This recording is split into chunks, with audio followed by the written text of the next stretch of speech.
Hi everyone, welcome to induction physics by Imran Khan. तो इस particular video में हम डिस्कस करने वाले हैं formulas of chapter number 13 that is AC circuit. तो चलिए देखते हैं कि इस पर्टिकुलर चैप्टर से वो कौन कौन से फॉर्मूलाज हैं जो हमें पता होना चाहिए in order to solve the numericals as well as MCQs of this chapter. तो जो हमारा सबसे पहला फॉर्मूला आ जाता है that is related to average और mean value of AC. AC मतलब यहाँ पर क्या है, ऑल्टरनेटिंग करंट। जैसे कि आप जानते हो कि इस पूरे चैप्टर में हम अल्टरनेटिंग करंट के बारे में स्टडी करते हैं, तो थोड़ा सा बेसिक चीज़ें आपको अल्टरनेटिंग करंट से रिलेटेड पता होना चाहिए और साथ ही साथ में आपको डिफरेंस भी पता होना चाहिए कि डायरेक्ट करंट और एसी करंट में क्या डिफरेंस होता है। तो आप देखते हो कि डायरेक्ट करंट में जो अपने को ग्राफ मिलता है वो कुछ इस तरीका का ग्राफ मिलता है that is straight line graph. Straight line graph हमें ये बताता है कि जो करंट है वो एक पर्टिकुलर डायरेक्शन पे चल रहा है, राइट, और उसका मैग्नीट्यूड भी क्या है, सेम है। So this graph is basically for DC current. लेकिन अगर यहीं पर मैं अल्टरनेटिंग करने के लिए ग्राफ बनाऊं तो फिर इसका जो ग्राफ बनता है वो कुछ इस तरीके से बनता है, ऐसा वेव का पैटर्न। ठीक है, तो ये बेसिकली अल्टरनेटिंग करंट का ग्राफ आपको दिखाई दे रहा है। सो मैं इसको लिख देता हूँ यहाँ पर AC। और इसमें जो खास बात जो आपको नोटिस करना है वो ये है कि यहाँ पर देखो इस पॉइंट पे जो टाइम होता है वो ज़ीरो होता है। ये हाफ वेव है तो इसका टाइम T/2 होता है और ये फुल वेव यहाँ पर कंप्लीट होती है तो इसका टाइम T है। यानी हर हाफ टाइम पर ये अपने डायरेक्शन को क्या कर रहा है, चेंज कर रहा है। अगर मैं करंट के मैग्नीट्यूड की बात करूँ तो मैग्नीट्यूड में यहाँ पर देखो, यहाँ पर करंट 0 है, यहाँ पर करंट मान लो 1 है, यहाँ पे करंट 2 है, यहाँ पे करंट 3। तो 3 एम्पियर मान लो मैक्सिमम करंट है। फिर क्या हो रहा है, वापस से 2 1 और फिर इस पॉइंट पे वापस से क्या हो रहा है, 0। फिर यही चीज़ नेगेटिव डायरेक्शन में फॉलो करेगी तो 1 2 एंड फिर यहाँ पर इसकी मैक्सिमम वैल्यू 3 मिलेगी। फिर 3 के बाद 2 1 और यहाँ पर इसकी वैल्यू क्या होगी, 0। मतलब आप ये देखते हो कि इसका मैग्नीट्यूड लगातार चेंज हो रहा है और इसका जो डायरेक्शन है वो पीरियोडिकली चेंज हो रहा है। लेकिन वहीं अगर मैं डायरेक्ट करंट की बात करूँ तो उसका मैग्नीट्यूड और डायरेक्शन दोनों क्या है, सेम है। तो ये थोड़ा सा बेसिक इन्फॉर्मेशन आपको याद रखना है। ठीक है, तो यहाँ पर मैं बात कर रहा था एवरेज वैल्यू या उसी को हम मीन वैल्यू बोलते हैं ऑफ अल्टरनेटिंग करंट। तो एवरेज वैल्यू का जो हमें यहाँ पर फॉर्मूला मिलता है that is given by equation I average is equal to 0.637 into I naught. तो वन शॉट वीडियो में मैंने ऑलरेडी इसका डेरिवेशन वगैरह सब कराया हुआ है कि कैसे ये फॉर्मूला हमें मिलता है। तो यहाँ पर हम सिर्फ फॉर्मूला डिस्कशन कर रहे हैं। तो याद रखना कि अगर आपको ये पता करना है कि हाफ साइकिल में कितना एवरेज करंट फ्लो होगा, हाफ साइकिल मतलब ये, ठीक है, हाफ साइकिल में कितना एवरेज करंट फ्लो होगा, तो आप इस फॉर्मूले से कैलकुलेट कर सकते हो। इसमें बस कंडीशन ये है कि जो आई नॉट है वो क्या रिप्रेजेंट करता है, peak value of alternating current. तो अगर मान लो आपको पीक वैल्यू पता है तो उस पीक वैल्यू को आप 0.637 से मल्टीप्लाई कर दोगे तो आपको पता चल जाएगा कि इस हाफ साइकिल में, ये बेसिकली क्या है, हाफ साइकिल, इस हाफ साइकिल में कितना एवरेज करंट फ्लो हो रहा है। देखो फुल साइकिल का हम एवरेज करंट नहीं निकाल सकते हैं, फुल साइकिल का एवरेज करंट 0 मिलेगा। ठीक है, तो हम क्या करते हैं, हाफ साइकिल का एवरेज करंट निकालते हैं। और एक बात साथ साथ ये भी याद रखना है कि जो इक्वेशन यहाँ पर हम करंट के लिए यूज़ करने वाले हैं the same equation we will use for EMF as well. तो EMF का भी फॉर्मूला यही हो जाएगा 0.637 इंटू ई नॉट, क्योंकि यहाँ पर अल्टरनेटिंग करंट और अल्टरनेटिंग EMF दोनों एक ही बात है, बिकॉज वोल्टेज होगा तो करंट होगा और करंट होगा तो वोल्टेज होगा। तो सेम उसी तरीके से यहाँ पर भी अप्लाई होता है। ठीक है, यहाँ पर भी ई नॉट किसको रिप्रेजेंट कर रहा है, पीक वैल्यू ऑफ EMF को रिप्रेजेंट कर रहा है। ठीक है, it is representing the peak value of EMF।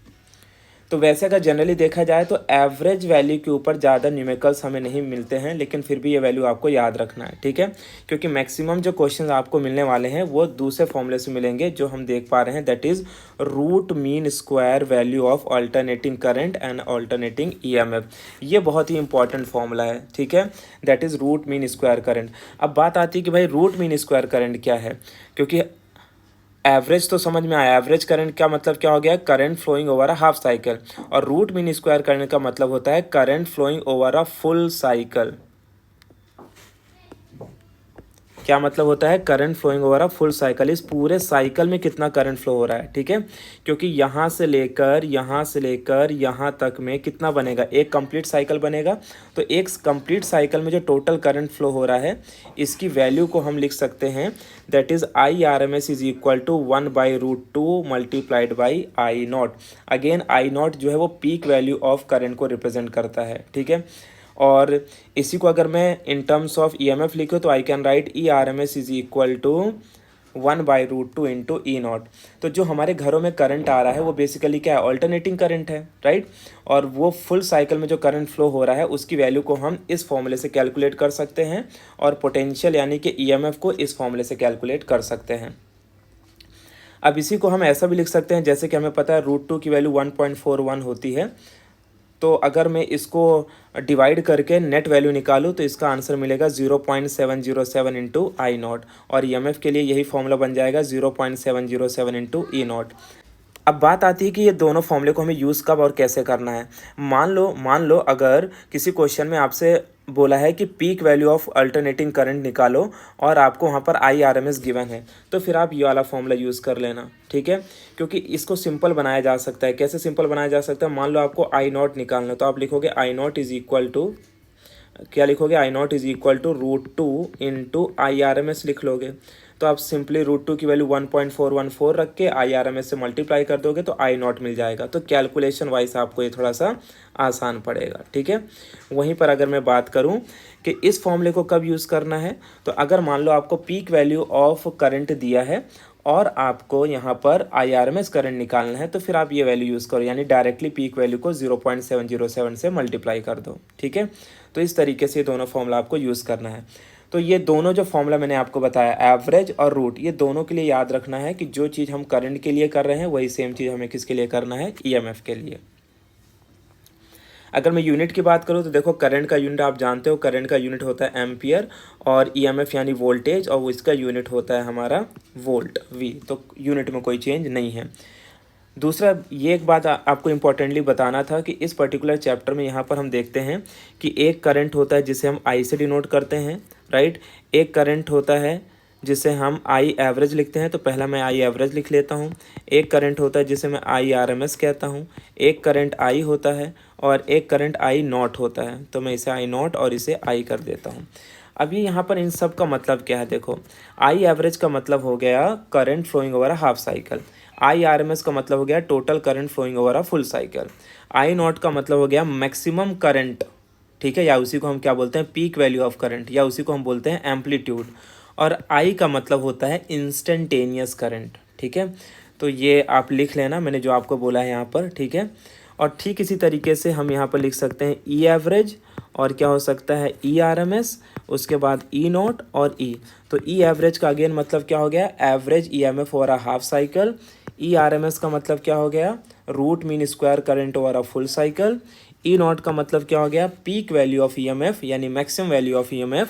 और ई का मतलब क्या हो गया, इंस्टेंटेनियस वैल्यू ऑफ EMF, ठीक है, ओके। तो आई थिंक यहाँ तक आपको करंट से रिलेटेड चीज़ें थोड़ा समझ में आई होंगी। अब इसके बाद हम नेक्स्ट फॉर्मूले की तरफ बढ़ते हैं, that is heat produce by wearing AC over a complete cycle. जैसे कि हम जानते हैं कि जब भी सर्किट में करंट फ्लो होता है तो कुछ ना कुछ अमाउंट की हीट जनरेट होती है, ठीक है। तो उस हीट को हम कैसे कैलकुलेट करें, तो उसका हमारे पास फॉर्मूला है that H is equal to I² R into T. यहाँ पे जो I है बेसिकली वो क्या लेना है, root mean square current, because full cycle में जो करंट फ्लो हो रहा है वो कौन सा है, रूट मीन स्क्वायर करंट, ठीक है, वो याद रखना है। तो और अगर इसी चीज़ को मैं DC करंट के लिए बोलता तो DC करंट में आपने हीट का फॉर्मूला पढ़ा है, that is I² R into T, ठीक है। क्योंकि DC करंट में, डायरेक्ट करंट में क्या होता है, एक ही अमाउंट का करंट फ्लो होता है, तो वहाँ पर सिर्फ हम I लिखते हैं। लेकिन यहाँ पर कंप्लीट साइकिल में फ्लो होने वाले करंट को हम IRMS कहते हैं, इसके लिए इसमें यहाँ पर IRMS लिखना कंपलसरी है, ठीक है। अच्छा, यहाँ पर जो T है बेसिकली वो टाइम पीरियड को डिफाइन करता है, जहाँ पर हम T को क्या लिख सकते हैं, 2π/ω, और R का मतलब है रेजिस्टेंस, रेजिस्टेंस का यूनिट क्या होता है, ओहम। अच्छा, इस पर्टिकुलर फॉर्मूले में एंड चैप्टर में मैंने I को कैपिटल I से डिनोट किया है। आप चाहें तो इंड्यूस्ड करंट को स्मॉल I से डिनोट कर सकते हैं, इसमें कोई इशू नहीं है। तो आप स्मॉल I या तो कैपिटल I कुछ भी यूज़ कर सकते हो, ठीक है। Formula is related to AC voltage applied to a resistor. मान लो मेरे पास कोई एक सर्किट है, ठीक है। अब ये चीज़ें थोड़ा थोड़ा मैं डायग्रामेटिकली समझाऊंगा आपको। मान लो मेरे पास ये एक सर्किट है और इस सर्किट में मैंने क्या लगाया हुआ है, रेजिस्टेंस लगाया हुआ है, और ये हमारे पास EMF E is equal to E0 sin ω t। मान लो कि हमने EMF यहाँ पे लगाया है, और बेसिकली आपको पता है कि यहाँ से क्या फ्लो होगा, करंट आई फ्लो होगा, ठीक है। और ये जो करंट आई फ्लो होगा ये है हमारा रेजिस्टेंस आर, इस तरीके से। तो अगर मान लो किसी सर्किट में रेजिस्टेंस आर लगाया हुआ है तो फिर इसके ईएमएफ का क्या इक्वेशन होगा, करंट का इक्वेशन क्या होगा, इसकी आरएमएस वैल्यू क्या होंगी, राइट, और इसकी पीक वैल्यू क्या होंगी। तो ये चीज़ मैं आप डिस्कस कर रहा हूँ, तो इसे ध्यान से देखना। अगर मान लो आपने सर्किट में रजिस्टर लगाया तो उसके जो ईएमएफ का इक्वेशन होगा that is given by E not sine omega T. क्या होगा, E not sine omega T. और वहीं करंट का इक्वेशन हो जाएगा I is equal to I not sine omega T. Again E not I not peak value को represent करते हैं। अब बात आती है साइन फंक्शन कब लिया जाता है, कॉस फंक्शन कब लिया जाता है। मान लो अगर ये मेरे पास ग्राफ है, ठीक है, अगर ये मान लो करंट ऐसे स्टार्ट हो रहा है, ओरिजिन से यहाँ से स्टार्ट हो रहा है, ठीक है, जैसे कि आप देख पा रहे हो, मैं यहाँ पर बताता हूँ, दिस इज़ ओरिजिन पार्ट। तो इस पॉइंट पे हम साइन फंक्शन यूज़ करते हैं और ये मैक्सिमम वैल्यूज़ पे हम क्या यूज़ करते हैं, कॉस फंक्शन यूज़ करते हैं, ठीक है। उसके बाद बात आ जाता है कि आरएमएस वैल्यू हम कैसे कैलकुलेट करें और पीक वैल्यू। तो देखो आरएमएस वैल्यू कैलकुलेट करने का फॉर्मूला एकदम सिंपल है, E R M S upon R, और same formulas goes with the peak value also, E not upon R. ये कोई अलग से फॉर्मूले नहीं आए हैं, नॉर्मली हम ये फॉर्मूला पहले से पढ़ते आ रहे हैं, that V is equal to I R. अगर इसी फॉर्मूले को मैं ईएमएफ के टर्म्स में लिखूँ तो मैं लिखता हूँ E is equal to I R, ठीक है। तो यहाँ से मुझे बताओ आई का फॉर्मूला क्या हो जाएगा, I will be equal to E upon R हो जाएगा। बस यही फॉर्मूला है, आपको जो याद रखना है। अगर यही फॉर्मूला आरएमएस के टर्म्स में लिखना पड़े तो उसमें आरएमएस लिख दीजिए, और अगर यही फॉर्मूला पीक वैल्यू के टर्म्स में लिखना पड़े तो नॉट लगा दीजिए, ठीक है, ओके। अच्छा, नोट करके यहाँ पर एक पॉइंट लिखा है जो कि बेसिकली एक थ्योरेटिकल पॉइंट है कि जब भी सर्किट में हम रेजिस्टर कनेक्ट करते हैं अल्टरनेटिंग करंट के साथ, तो यहाँ पर हम देखते हैं कि ईएमएफ और आई दोनों सेम फेज में होते हैं, ईएमएफ और आई दोनों सेम फेज में होते हैं। ये वाला जो पॉइंट है वो बेटर अंडरस्टैंड होगा अगर आप वन शॉट वीडियो मेरा देखेंगे इस पर्टिकुलर चैप्टर के ऊपर, तो आपको ये पॉइंट ज़्यादा अच्छे से समझ में आएगा, ठीक है। इसके बाद जो हमारा नेक्स्ट फॉर्मूला है that is related to AC voltage applied to a inductor. अब मान लो कि मैंने रेजिस्टर की जगह पर सर्किट में इंडक्टर लगा दिया, कुछ इस तरीके से। इंडक्टर बेसिकली हम 12th चैप्टर में पढ़ चुके हैं, so this is like this. तो अगर मैंने इंडक्टर लगा दिया और ये हमारा सोर्स ऑफ ईएमएफ हो गया, ठीक है, ई, और यहाँ से करंट क्या फ्लो हो रहा है, आई, और ये जो हमारा इंडक्टर है मान लो इसका सेल्फ इंडक्टेंस कितना है, एल है, ठीक है। तो अब यहाँ पर इसके हम कुछ इक्वेशन देखते हैं। तो सबसे पहले जो मैं ईएमएफ अप्लाई कर रहा हूँ, कितना अप्लाई कर रहा हूँ, ई नॉट साइन ओमेगा टी। तो ईएमएफ का इक्वेशन क्या है, ई नॉट साइन ओमेगा टी। लेकिन मैं इसमें देखता हूँ कि जो मुझे करंट का इक्वेशन मिलता है वो मिलता है I is equal to, actual में इसका जो करंट का इक्वेशन मिलता है वो ये मिलता है, I is equal to that is minus I not cos omega T. क्या मिलता है, minus I not cos omega T. और अगर इसी को मैं साइन फंक्शन में लिखना चाहूँ तो ये फॉर्मूला हो जाता है that is I is equal to I not sine omega T minus pi by 2, ठीक है।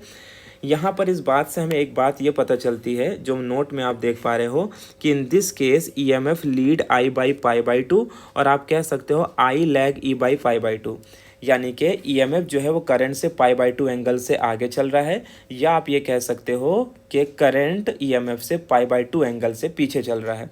क्योंकि देखो अगर आप ईएमएफ का फेज़ देखोगे तो ईएमएफ के फेज़ में यहाँ पर क्या लिखा है, ओमेगा टी। ईएमएफ का फेज़ कितना है, ओमेगा टी, और इसका फेज़ कितना है, omega T minus pi by 2, मतलब करंट ईएमएफ से पाई बाई 2 एंगल से पीछे चल रहा है। तो ये तो मैंने इक्वेशन बता दिया related to EMF and current. अब इस केस में अगर मैं आरएमएस वैल्यू और पीक वैल्यू को डिफाइन करूँ तो आई आरएमएस का फॉर्मूला हो जाएगा I RMS is equal to E RMS upon XL. यानी जो एक्सएल हमने लिखा है इस एक्सएल को हम कहते हैं इंडक्टिव रिएक्टेंस। क्या कहते हैं, इंडक्टिव रिएक्टेंस। यानी जब सर्किट में करंट फ्लो होगा तो करंट के फ्लो को कोई ना कोई तो अपोज करेगा। जैसे हमें पता है अगर सर्किट में रेजिस्टेंस लगाया है तो रेजिस्टेंस करंट के फ्लो को अपोज करेगा। तो ठीक उसी तरीके से अगर सर्किट में इंडक्टर लगा है तो करंट को कौन अपोज करेगा, इंडक्टेंस। कौन सा inductance, that is called XL, ठीक है। तो ये जो एक्सएल है इसी को हम बोलते हैं इंडक्टिव रिएक्टेंस, और इसकी एक वैल्यू होती है that is equal to omega L.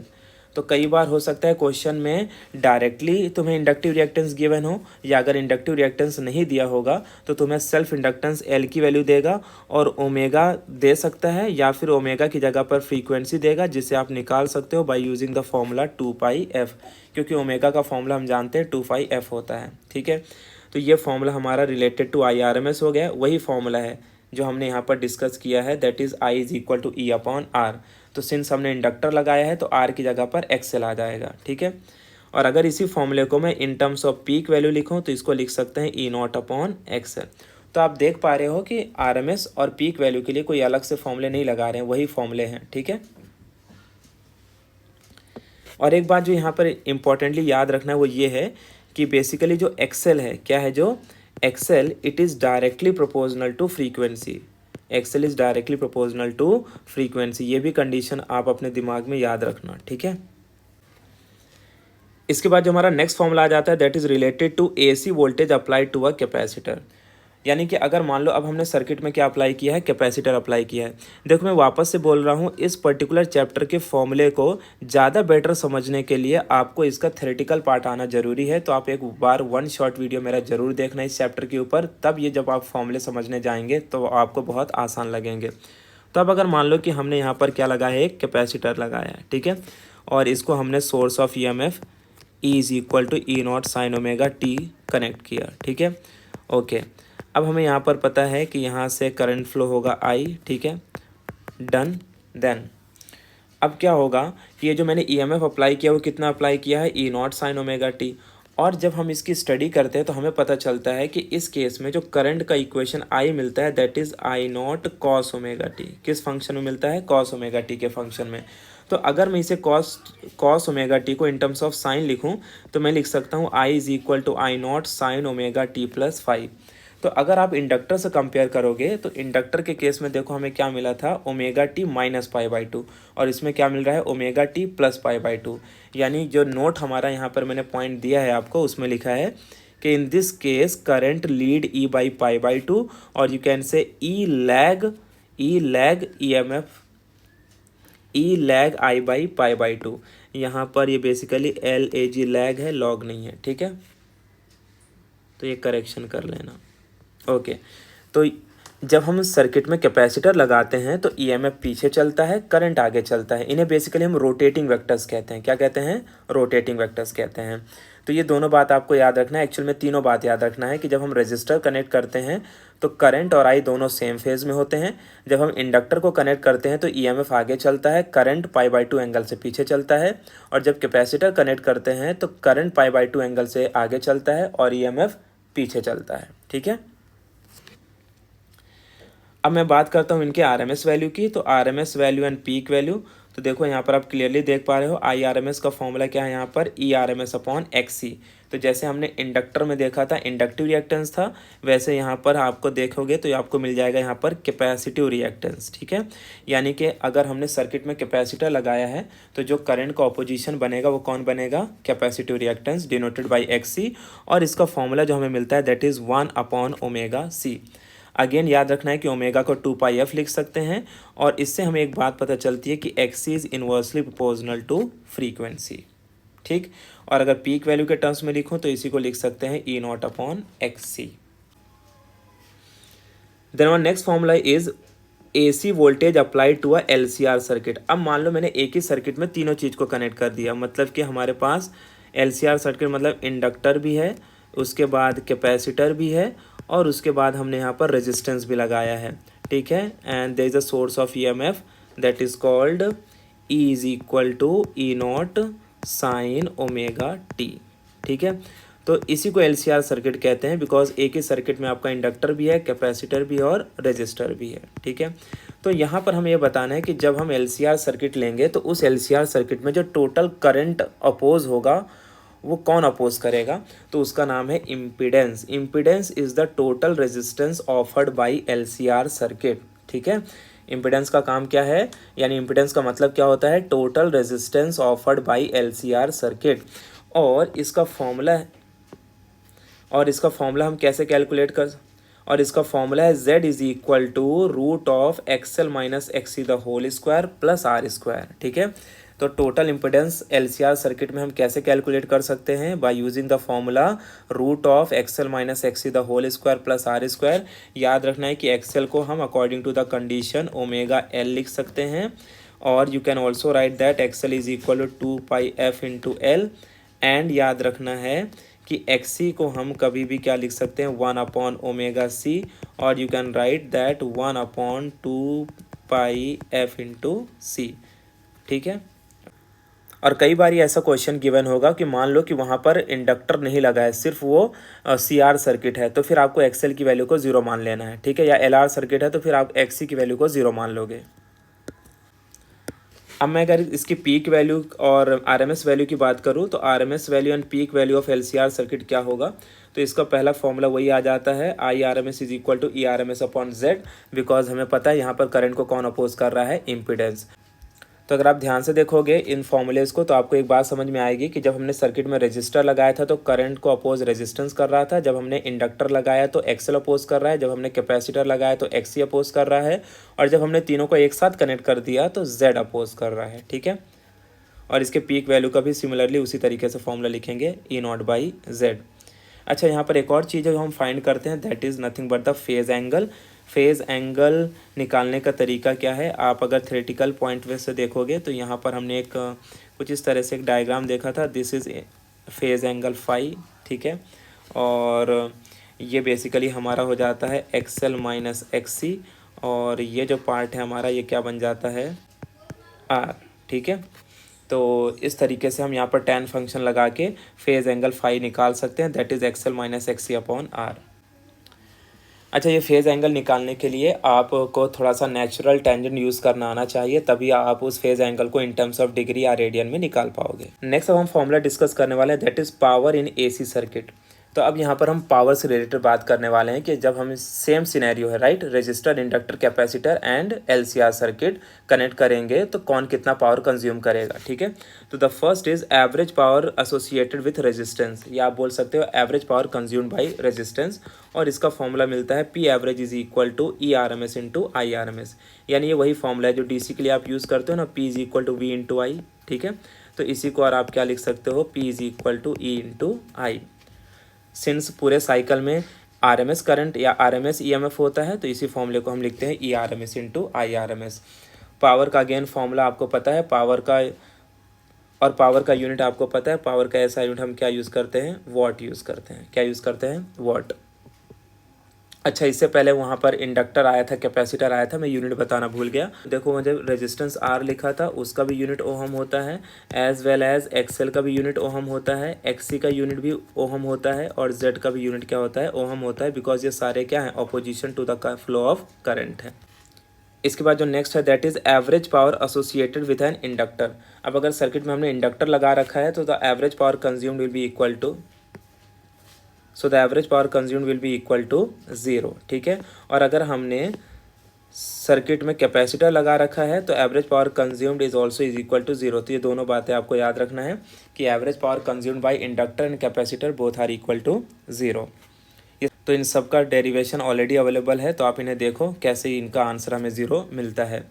उसके बाद नेक्स्ट आ जाता है, that is average power associated with LCR circuit. तो LCR सर्किट में एवरेज पावर कितना होगा, इसको कैलकुलेट करने का फॉर्मूला है P average is equal to ERMS into IRMS into cos phi. और ये जो कॉस फाई आपको दिख रहा है, इस कॉस फाई को हम क्या कहते हैं? पावर फैक्टर कहते हैं। ठीक है।